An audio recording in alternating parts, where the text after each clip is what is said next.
जय हिंद बच्चों। तो हम स्टार्ट कर रहे हैं exercise from complex number chapter ISC board, और ये एमएल अग्रवाल बुक से हम बेसिकली कर रहे हैं, एमएल अग्रवाल से, ठीक है, आईएससी बोर्ड है। स्टार्ट कर रहे हैं हम, देखिए फटाफट क्वेश्चन नंबर 1 से। बहुत छोटी छोटी चीजें स्टार्टिंग में, कॉन्सेप्ट जो है स्टार्ट नहीं कर रहे, एक्सरसाइज स्टार्ट कर रहे हैं। इससे पहले हमने आपको कॉन्सेप्ट डिटेल में समझा रखा है, तो प्लीज एक बार स्टार्टिंग से वाली वीडियो देखिएगा कॉन्सेप्ट वाली। यहाँ पे मैं कोई भी चीज़ जो आपको दोबारा से एक्सप्लेन नहीं कर रहा हूँ, डायरेक्टली क्वेश्चन करवा रहा हूँ। आपको पता है, ऑलरेडी बता रखा हूँ, एग्जांपल्स भी करवा रखे हैं मैंने आपको। 9 का 3 होता है, इसको मैं कैसे लिख सकता हूँ, चलो एक बार बता देता हूँ। इसको लिख सकता हूँ √9 मल्टीप्लाई √-1, ऐसे लिख सकता हूँ मैं, बताओ हाँ या नहीं। तो ये जो चीज़ होगी √9 वो क्या हो जाएगा 3, और ये क्या हो जाएगा आपके पास आयोटा। बता रखा है इसकी वैल्यू क्या होती है आपके पास आयोटा। क्लियर है, चलिए तो अब मैं डायरेक्टली लिखते जाऊंगा तो समझ जाइएगा। तो 3 आयोटा इसको लिख सकता हूँ, और मल्टीप्लाई में इसको क्या लिख सकता हूँ मैं, 4 का 2 लिख सकता हूँ, बोलिए हाँ या नहीं, और आयोटा हो जाएगा। तो 3 2 जा कितना हो जाएगा 6 आयोटा का स्क्वायर। और हमने ये भी बता रखा कि आयोटा स्क्वायर की जो वैल्यू होती है वो क्या होती है -1, और जब हम -1 पुट कर देंगे तो 6 मल्टीप्लाई -1 कितना हो जाएगा -6, ठीक है। उसी तरह से आपके पास यहाँ भी है। अब यहाँ पे बच्चे क्या करते हैं कि इसको लिख देते हैं 3 आयोटा, और इसको लिख देते हैं -2 आयोटा, मतलब 2 आयोटा, और फिर इसको बना देते हैं भाई, ये बना गया 6 आयोटा स्क्वायर, और आंसर हो गया आपके पास -6। This is wrong. अब बोलोगे सर इसमें क्या रॉन्ग है, समझाता हूँ, ध्यान से समझिए। समझने की कोशिश ना बिल्कुल ध्यान से कीजिएगा, ठीक है। जब तक रूट वाले सेपरेटेड ना हो तब तक आप डायरेक्टली आयोटा का कॉन्सेप्ट नहीं लगाएंगे। रूट के अंदर 50 वैल्यूज आएंगे नेगेटिव पॉजिटिव वाले, वो कैंसिल हो जाएंगे, ठीक है ना। उसके बाद आपके पास फाइनल में उसका हम हिसाब करते हैं। तो इसका अगर देखेंगे तो माइनस से माइनस सबसे पहली चीज़ कट जाएगी, है ना।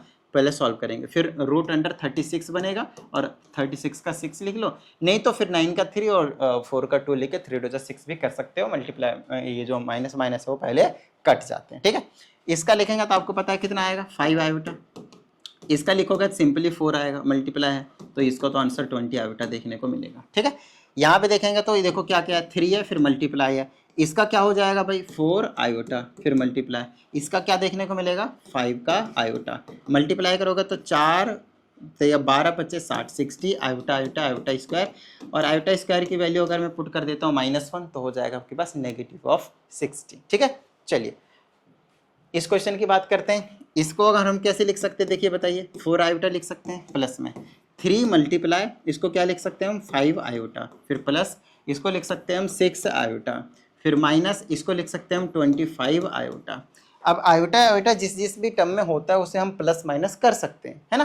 तो 4 आयोटा, चलो पहले मल्टीप्लाई वाले को बुझा लेते हैं, मतलब सॉल्व कर लेते हैं।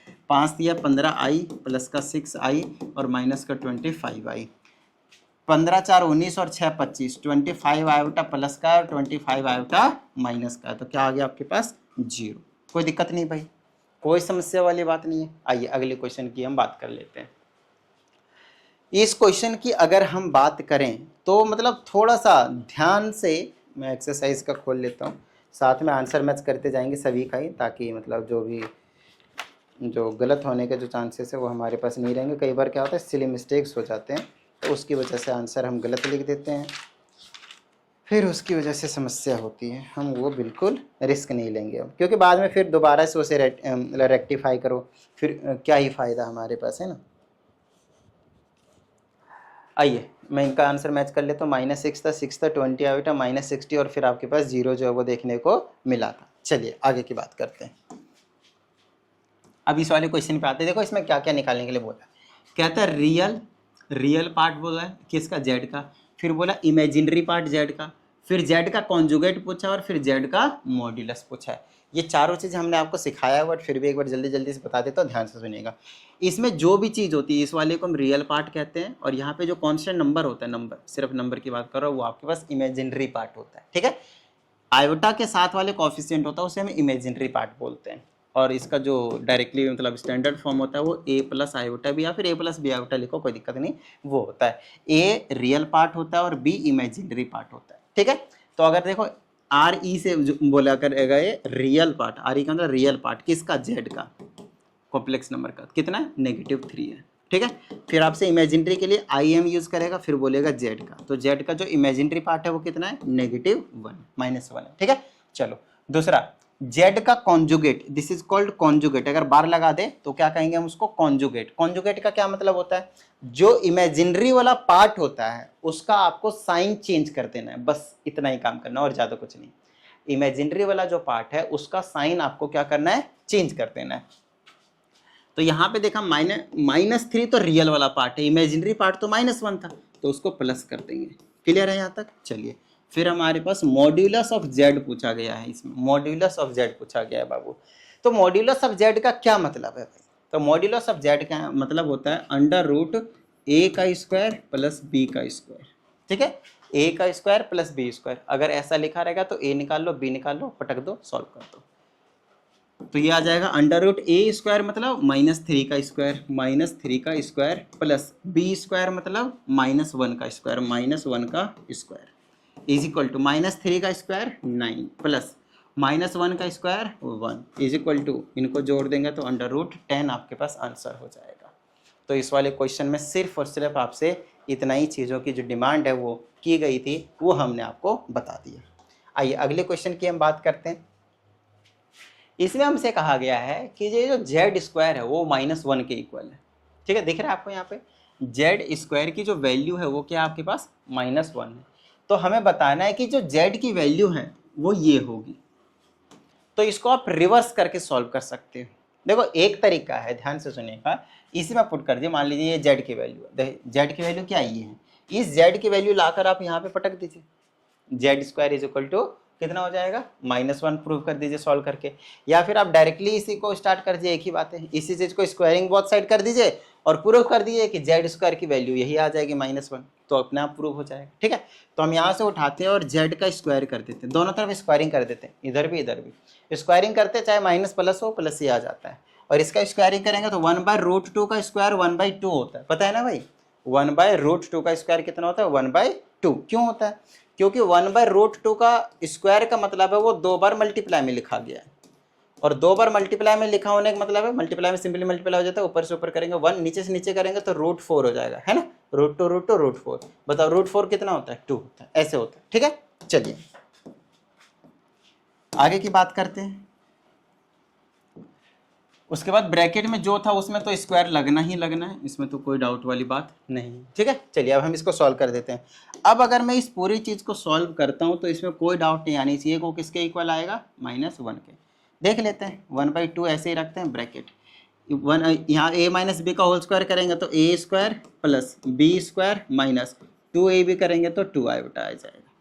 अब ध्यान से सुनिएगा, 1 आयोटा स्क्वायर की वैल्यू -1 और ये माइनस का 2 आयोटा, 1 से -1 से मतलब 1 से 1 चला गया, बचा आपके पास 1/2 और ब्रैकेट में बचा -2 आयोटा। कैसे बच गया भाई माइनस का,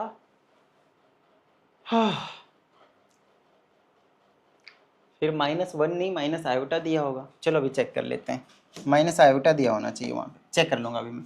इससे इसको कैंसिल कर देते हैं और आपके पास बचा क्या, माइनस का आयोटा। इसका मतलब ये जो चीज़ है -1 नहीं, माइनस का आयोटा होना चाहिए। मैं एक बार चेक कर लेता हूँ क्वेश्चन ही, शायद मैंने उसमें क्वेश्चन में सही से नहीं लिखा। Yes it is minus iota, क्योंकि सॉल्व करने के बाद माइनस आयोटा ही आ रहा है, तो -1 जो है वो नहीं आएगा। ये क्या है क्वेश्चन में, माइनस का आयोटा है, और हमने भी सॉल्व करके क्या निकाला है, माइनस का आयोटा निकाला है।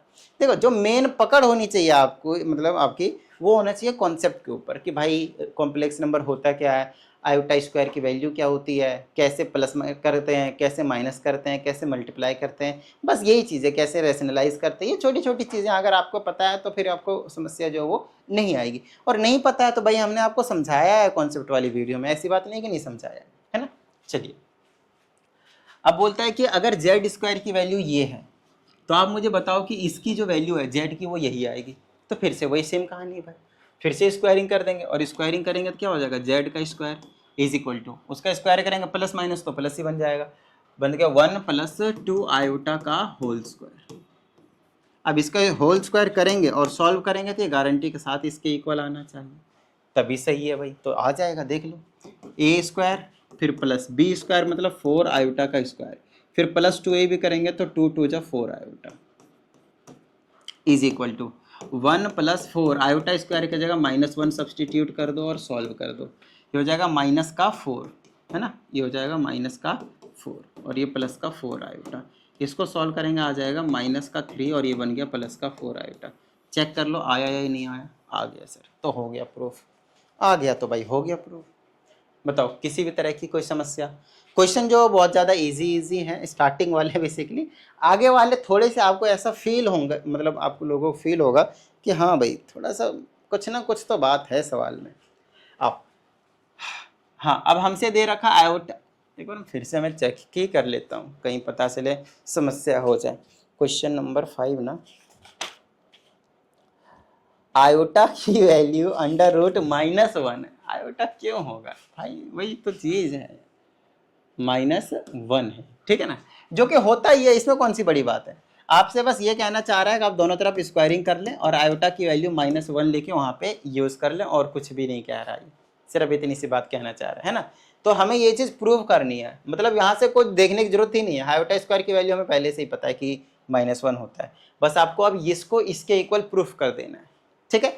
अब अगर आप नोटिस करेंगे थोड़ा सा, मतलब नॉर्मली जब आप बहुत सारे क्वेश्चनों की प्रैक्टिस कर लेते हैं, अलग अलग चैप्टर जब करते हैं मैथमेटिक्स में, तो हमें ना अपने आप आइडिया लग जाता है। आप लोगों को क्या लगता है, टीचर को सब मतलब रट उठा के आते हैं और ये क्वेश्चन करवाना है, उसमें उसको मल्टीप्लाई करना पड़ेगा, प्लस करना पड़ेगा, फिर इक्वल टू वाले से सब्ट्रैक्ट करना पड़ेगा, ऐसा क्या वो रट के आते हैं, बिल्कुल नहीं। तो उनका कॉन्सेप्ट क्लियर होता है। अब कॉन्सेप्ट क्लियर होने का मतलब है कि आप बहुत सारे कॉन्सेप्ट पढ़ने के बाद बहुत सारे क्वेश्चंस की प्रैक्टिस करते हैं, तो उसमें अलग अलग तरीके के टाइप के क्वेश्चंस पता चलते हैं, तो टीचर्स के माइंड में तुरंत क्लिक कर जाता है। मैं आपको बताता हूँ, बहुत सारे ऐसे स्टूडेंट मैंने देखे हैं ऑफलाइन क्लासेस में, मेरे ऑफलाइन क्लासेस में, जिनके माइंड में तुरंत क्लिक कर जाता है, जैसे टीचर, जैसे मेरे माइंड में क्लिक कर जाता है, कई बार तो मेरे माइंड में क्लिक नहीं करता, और कुछ ऐसे स्टूडेंट जिनके माइंड में क्लिक कर जाता है कि हाँ ऐसे हम कर सकते हैं।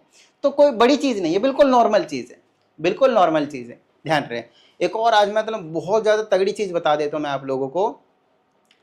अगर आप पढ़ रहे हैं, ध्यान से सुनिएगा, ध्यान से सुनिएगा मेरी बात, बिल्कुल बहुत ही ज़्यादा ध्यान से सुनिएगा। अगर आप पढ़ रहे हैं, चाहे आप किसी भी क्लास में, और पढ़ते पढ़ते पढ़ते पढ़ते आप पढ़े जा रहे हैं और आप टीचर की गुणगान किए जा रहे हैं कि अरे वाह टीचर को कितना कुछ पता है, कि बहुत ज़्यादा नॉलेज है यार, मैं तो उनकी पूजा करूँगा, तो पता है इसका मतलब क्या, इसका मतलब ये कि आप पढ़ ही नहीं रहे हैं।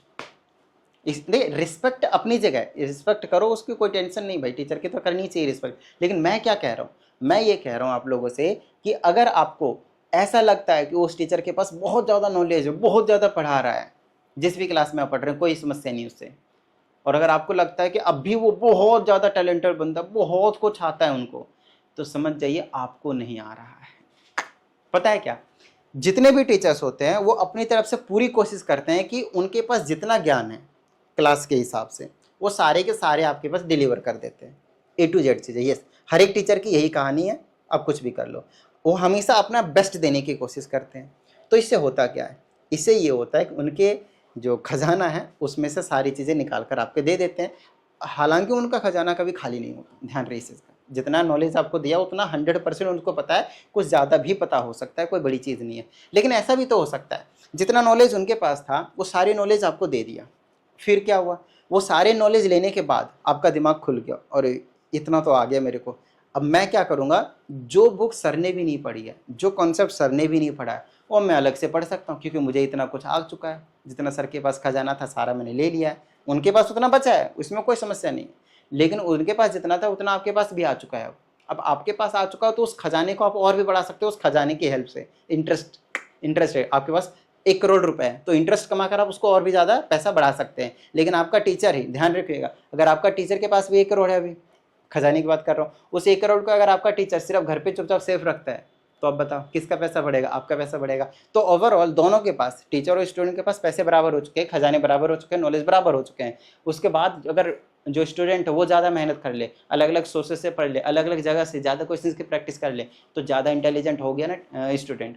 अब एक ऐसा स्टेज आएगा जिस टाइम पे स्टूडेंट को लगेगा कि नहीं यार ये सर ना अच्छा नहीं पढ़ा रहे, इनको ज़्यादा कुछ आता नहीं। अब ये एक ऐसा स्टेज जनरेट हो जाएगा जिस टाइम पे आप पढ़ना शुरू कर देंगे, जिस टाइम पे आप बहुत सारा नॉलेज आ जाएगा आपके पास, उस टाइम पे आपको लगेगा सर अच्छे हैं, बिहेवियर में सही है, सब कुछ A to Z में सही है, लेकिन इस सर के पास नॉलेज की कमी है, इनके पास उतना ज़्यादा खजाना नहीं है, ऐसा आपको फील होगा। और समझ जाइए जिस दिन आपको ऐसा फील हो गया किसी भी टीचर को लेके, तो समझ जाइए कि आप पढ़ना शुरू कर चुके हैं।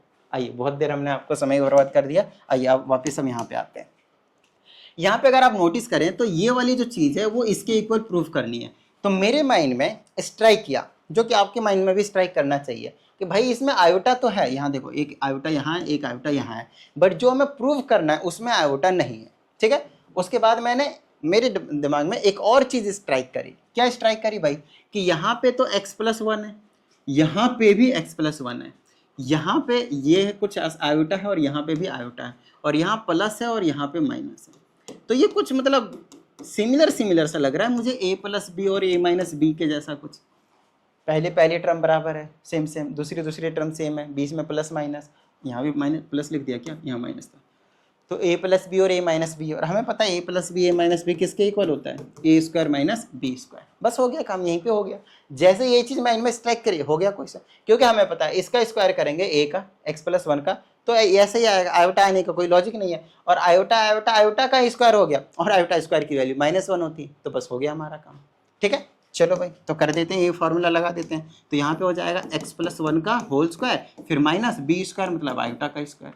इसका होल स्क्वायर खोल देंगे तो a² + b² + 2ab, और माइनस एज इट इज, इसकी जगह क्या रख दो, -1। ये माइनस एज इट इज था और आयोटा स्क्वायर की जगह -1 रख दिया। ये हो गया x² प्लस का 2x, ये 1 यहाँ, और ये माइनस प्लस, तो इसको जोड़ दो 2 हो गया। क्या यही चीज़ नहीं प्रूफ करनी थी? क्वेश्चन कितने देर का था? अब ये तो देखो भाई, क्वेश्चन कुछ सेकंड्स का ही था, लेकिन मेन है कंसेप्ट का। ठीक है, तो ये चीज़ें कैसे समझ में आएंगी? अब मान लो ऐसा क्वेश्चन मैंने आपको एक और दिया, तो क्या आपको नहीं आएगा? बिल्कुल गारंटीड आएगा भाई, बच्चों वाला सवाल हो गया अब ये। तो कैसे समझ में आएगा भाई? हमें मतलब नॉलेज ज़्यादा बढ़ानी है आपको, तो कैसे बढ़ेगा? बहुत सारे क्वेश्चनों की प्रैक्टिस करके। एक बुक से किया, आप दूसरी बुक से कर लो, दूसरी बुक से हो गया, तीसरी बुक से कर लो। बोलोगे सर टाइम नहीं, सही बात है, उतना नहीं हो पाता है। एटलीस्ट एक बुक को अच्छे से कर लो, अब बाकी बुक के भी क्वेश्चंस करने के लायक हो जाएंगे, अच्छे से कर लेंगे। सभी बुकों में सेम ही चीज़ होती है, एक आधी चीज़ का फर्क होता है, एक आधे क्वेश्चन का फर्क होता है, और बाकी सारी चीज़ें सेम रहती है। ठीक है, अब हमें 6th क्वेश्चन में कहा जाता है find the values of x and y। x and y की जो वैल्यू है वो हमें यहाँ पे फाइंड करनी है। तो आसान है, देखो क्या करना होता है हमें, जैसे कि इधर कुछ है और इधर देखो क्या है, a + आयोटा b या फिर a - आयोटा b बोल लो, उसके फॉर्म में लिखा है, तो आप इधर वाले को भी उसी के फॉर्म में लिख दो, रियल वाले को अलग और आयोटा वाले टर्म्स को अलग, इमेजिनरी वाले पार्ट को अलग। ठीक है, तो ये 2y तो ऐसे ही रहेगा, इसको आयोटा से मल्टीप्लाई कर दो, ऑलरेडी मल्टीप्लाइड है भाई, ध्यान ऑलरेडी लिखा हुआ है। ये देखो रियल पार्ट है, रियल पार्ट किसके इक्वल होगा, रियल के, तो 2y = 5 होगा। और ये जो इमेजिनरी वाला पार्ट है 3x - y है यहाँ पे, और यहाँ पे इमेजिनरी पार्ट क्या है, -2 है। बता दो मुझे अगर कोई समस्या है तो। यहाँ से y की वैल्यू क्या हो गई, 5/2। अच्छा 5/2 निकल गया, अब यहाँ पे सब्सटीट्यूट करो, 5/2 = -2, और यहाँ से क्या करो, x की वैल्यू निकाल दो, 3x एज इट इज, -2 ये उधर चला जाएगा तो प्लस का 5/2। ठीक है, तो यहाँ से x की वैल्यू अगर हम निकाल देंगे तो क्या ना 1/2 हो जाएगा मेरे हिसाब से, 1/2 आ जाएगा। तो सॉल्व कर लोगे तो यहाँ पे आ जाएगा x की वैल्यू 1/2। कोई समस्या भाई? आसान सा सवाल था ये तो, क्वेश्चन था। 6th का ही आपके पास सेकंड पार्ट भी है, देखो ये वाला, और यहाँ भी सेम ही क्वेश्चन अगर आप देखें तो ये रियल पार्ट है, ये इमेजिनरी पार्ट है, ऑलरेडी a + आयोटा b के फॉर्म में, तो हम इसको लिख देंगे 3x - 1 = 5। ये रियल पार्ट है, इमेजिनरी पार्ट नहीं है, तो आप उसको क्या लिखेंगे, 0 आयोटा। हमेशा कॉम्प्लेक्स नंबर को अगर रियल पार्ट दिया हुआ है सिर्फ और सिर्फ, तो आप उसमें प्लस का 0 आयोटा लगाकर इमेजिनरी पार्ट ऐड कर सकते हैं और कॉम्प्लेक्स नंबर के स्टैंडर्ड फॉर्म में कन्वर्ट कर सकते हैं। यहाँ से x की वैल्यू 2 आ गई, देख लो, ये चीज़ छोटी चीज़ होनी चाहिए। और यहाँ से आप इसको 0 के इक्वल रखोगे तो √3 + का 2y = 0, तो क्या हो जाएगा, यहाँ से y की वैल्यू -√3/2 हो जाएगी। तो ये छोटी छोटी चीज़ है भाई, मतलब यहाँ पे कोई बहुत बड़ा चीज़ नहीं है जो आपको मतलब बहुत तगड़े तरीके से पढ़ना है। अगर हम इस वाले क्वेश्चन की बात करें तो ये भी वैसा ही है, लेकिन = में 0 दिया है, तो इसको तो कॉम्प्लेक्स नंबर के फॉर्म में लिखना पड़ेगा। तो आप इसको रियल की भी वैल्यू 0 ले लो और इमेजिनरी वाले पार्ट की वैल्यू 0 ले लो। तो रियल वाला पार्ट, ये वाली चीज़ 0 के इक्वल रखी जाएगी, रियल को रियल के इक्वल, तो यहाँ से आपके पास y की वैल्यू 2/3 हो जाएगी, और यहाँ पे आपके पास 7 - का 2x = 0 हो गया। ठीक है, तो ये हो जाएगा 7 = 2x, और x की वैल्यू 7/2 हो जाएगी। बताओ भाई मुझे, क्लियर है यहाँ तक? डन है, चलें आगे। नेक्स्ट हमारे पास क्वेश्चन नंबर 7, और इस वीडियो में हम सिर्फ और सिर्फ क्वेश्चन नंबर 7 तक ही डिस्कस करेंगे। आप लोगों को जो भी डाउट आता है इस वाले नंबर पे आप भेजते जाइएगा, आप लोगों को प्रॉपर वीडियो सॉल्यूशन जो है वो मिलते जाएगा। और दूसरी चीज़, अगर आप लोगों को पर्सनल क्लास की नीड हो, 1-on-1 पर्सनल क्लास की नीड हो इन इंग्लिश टू इंग्लिश, तो आप उसके लिए भी इसी नंबर पे इंक्वायरी कर सकते हैं। ठीक है, चलिए हम आगे की बात करते हैं। इसमें हमसे बोला गया है कि x और y कुछ भी रियल नंबर हो सकता है। ठीक है, जहाँ पे ये वाली चीज़ इसके इक्वल है। क्या ये पीछे वाला क्वेश्चन सेम नहीं है, जस्ट लैंग्वेज चेंज कर दिया है। ठीक है, और कुछ नहीं है। तो ये रियल वाला पार्ट को आप रियल वाले के इक्वल रख दो, तो यहाँ से हो जाएगा 5y - 2 = 3। तो यहाँ से y की वैल्यू आपके पास 1 निकल कर आ जाएगी। ठीक है, दूसरी चीज़ यहाँ पे ये वाली कहाँ गया, ये वाला इमेजिनरी पार्ट क्या है आपके पास, 3x - y = -7 इमेजिनरी पार्ट के इक्वल रख दिया। ठीक है, और यहाँ से y की वैल्यू क्योंकि 1 है तो यहाँ पे हम पुट कर देंगे, और यहाँ से हम x की वैल्यू निकाल लेंगे भाई, तो -7 + 1 हो जाएगा तो -6। तो x की वैल्यू आपके पास -2 जो है वो देखने को मिल जाएगा। बताओ तो भाई, यहाँ तक अगर किसी भी तरह की कोई समस्या हो तो। क्वेश्चन नंबर 7 तक अगर देखा जाए तो इस एक्सरसाइज का मतलब कोई लेवल नहीं था, कुछ नहीं था, बच्चों वाले सवाल थे, बस हमने आपको करवा दिए। अब आगे के क्वेश्चन जो है वो नॉर्मली ठीक ठाक जो आपको देखने को मिलेंगे, आगे भी अभी तो ऐसे ही मिलेंगे। लास्ट के आगे के एक्सरसाइजेज वाले में या फिर इसी एक्सरसाइज के लास्ट वाले जो क्वेश्चन होंगे वो उसमें थोड़े से दम जो है वो देखने को मिलेगा। तो कोई दिक्कत नहीं है, आपको जब तक बेसिक चीज़ें नहीं आएंगी ये वाले, तब तक बड़े क्वेश्चन के साथ आप डील नहीं कर पाओगे।